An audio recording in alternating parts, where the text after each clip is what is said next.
All right, just showing the back room in my living area that has become sort of a storage for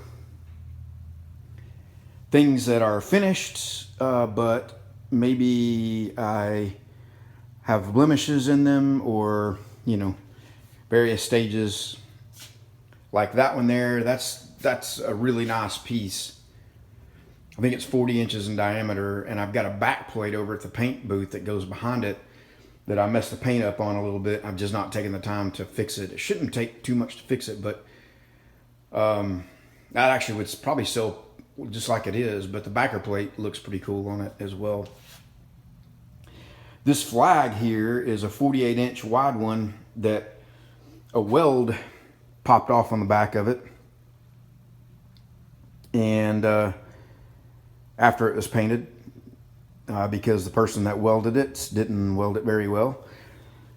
But anyway, so when that happens, there's not much you can do except for epoxy it. And I hate to sell, a metal fabrication shop something brand new with a little plate on the back of it that's epoxied on there, and a little bit of the epoxy sort of got through the front in that one area.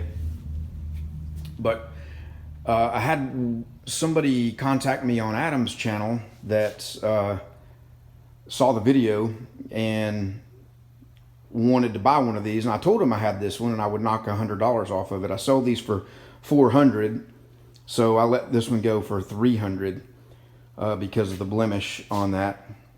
So that's going to his son in California. I'm going to get that one shipped today.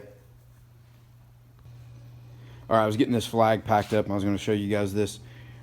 This one I primed the back of. The bigger ones and the more expensive ones, I prime the back of them because, and I don't on the small ones usually because just the labor involved of masking up the front, because in order to put primer on the back, it has to be completely masked. Every star, every gap has to be masked off, because even if the primer blows through the front, it's going to get on the bare metal, and the bare metal stripes that get clear over it will just look funky. So it's at least an extra hour's worth of work in the paint job to do this, because you've all the masking, prime it, got to let it flash off and wait at least an hour, and then flip it over, remove the masking, and then start the process. But I went ahead and signed this one, not because I'm arrogant, but because the customer requested it. And this is a guy that bought this for his son and is having me to ship it to California.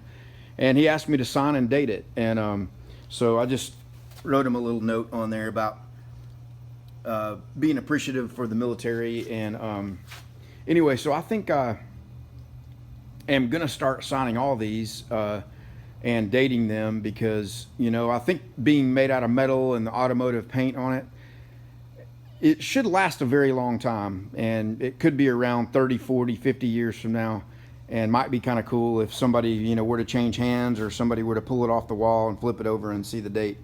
So I'm going to start signing and dating them, and or anything I make, really.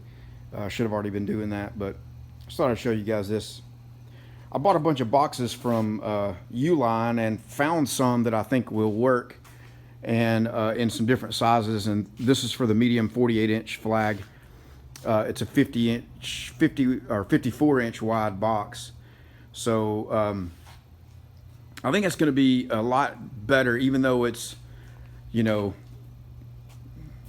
it's going to be a lot better, a lot easier for me to pack them than building a custom crate. And I think I can get it in there as secure. The crates I was making, I had it zip tied to the framing of the crate in several places to keep it from rattling around in the box. But I bought this paper, and I need to make a stand for that. It's packing, old newspaper recycled that is packing paper. It's really thin, but it rolls up pretty nice and makes some pretty expansive packing to go in there. So all right, guys, I'm going to get this one packed up and get it shipped, and I'll see you guys later on in the day. All right, so this is how I'm doing these. I'm using these fence pickets. They're like $1.88 for a 8-foot stick of it, so it's pretty inexpensive to use. The vulnerable parts of the flag are the edges. You see you know, this edge right here has this little spot weld, and I know that's a crappy weld. Those welds on this one really should have been ground down and redone. That's why I have to have these little tabs on here, because that one there broke. But I didn't do it, and I went ahead and painted it. And once it's painted, you're left to epoxy in it, and that's why I'm giving a discount on this one. But so I've got the edges. You see this is sticking out past this edge. This is sticking out past the top edge. Of course, these two, and then out here on the edges. And you could say, well, why don't you build a frame around it or something? But the more stuff you have behind it, the more it kind of shows through and takes away from the look of it. So so I just, zip tie this on the back of it.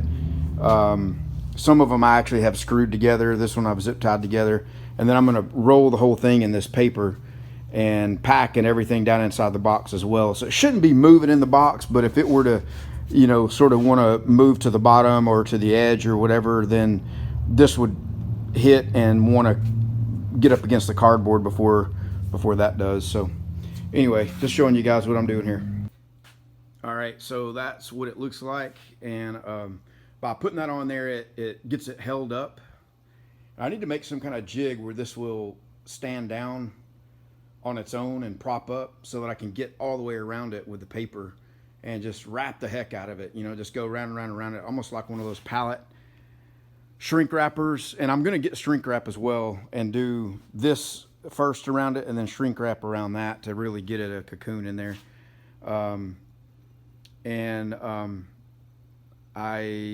It's not going to be easy for whoever gets to unwrap it, but that's okay. But it'd be good to be able to get this to stand up on its own, have that be able to drop down into a little slot and support itself, so I can get all the way around it quickly. Like I said, the shrink wrap palletizer thing, where the pallet comes on it and it spins the whole little rotisserie thing. But anyway, we'll get it wrapped up and get it in the box. All right, well, it's all packed up in there. I'm going to put a little bit more paper at the very top here just to kind of secure that more. But once I get it taped, it shouldn't move around in there too much. And it's got a lot of paper on the front of it protecting it. Of course, the wood is holding it off the back. And of course, right here's the top of the wood to keep something from coming down on it this way. Top of the wood here. And of course, so it kind of suspends it in there. I don't know. What do you guys think? Is that a decent way to pack it? You got any other ideas? Let me know. All right, there it is, all finished up. This end right here or actually the whole thing is, let me go look at the dimensions over here on this. Like I said, I got these from Uline, and honestly, they got a lot of stuff and they're convenient, but their stuff is kind of high. So it's only 28 inches tall, and I think the whole flag is right at 28 inches tall, somewhere around there, but it can tilt in, create a little bit of an angle and some space. But I made the one on this end, the board, 29 inches tall to go above and below, and it sticks up just a little bit, but I think it'll go like that. This will be the first one I've shipped. Well, I've shipped a couple of them in boxes, the medium-sized ones like this in boxes, and as far as I know, they made it okay. I did have, I think early on, a couple of issues with the way they were packed. I keep wanting to blame other people, but honestly, everything that goes on around here, it's on me. I'm the guy running the shop. So let me say it this way: the first ones that went out of here, the packaging that was palleting that was done and the framing and all was not really the best. And I think one or two might have.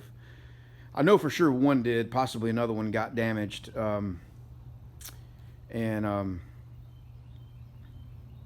Anyway, but I think this will be pretty secure. It should be fairly well suspended. It should, be fairly well tight. I don't really hear it moving in there. Maybe a little bit. And I think really the key to getting things where they should be going without them coming out of the package is to have them secure on the inside of the box. If you have a lot of movement one way or the other, where things can move, especially smaller, heavier things, this being bigger and lighter, I don't see this one getting tossed around too much. Maybe it will, I don't know. But all right, guys, I'll let you guys go. See you. These guys are kind of backlit, but I was doing out for a walk here this afternoon, and they all kind of stop and look when I come through. So I just thought I'd show them to you. This one here is kind of hiding behind a tree. Yeah, sometimes they don't, they'll come to me. Sometimes they think I'm going to feed them, and other times, boy, they'll take off running. If you're new to the channel, I appreciate you stopping by. If you're interested in seeing more of what we have going on around here, take a look at the center of the screen and click there to see some of our most recent videos and most recent content. Thank you guys. Take care.